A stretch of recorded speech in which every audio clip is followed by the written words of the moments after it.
се однесува за доуредување на зоните. Како што можете да видите во самото образложение,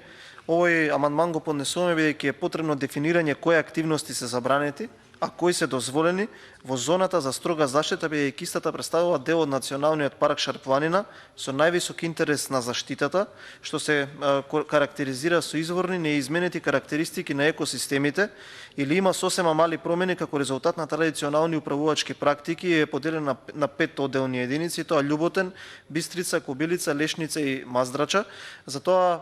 ве уверуваме дека е поквалитетно во самиот закон за Националниот парк да се дорегулираат, за да нема од прилика одреден вакуум, па потоа да го додефинираме со дополнителни законски решенија и во интерес на она кое што во изминативе периоди се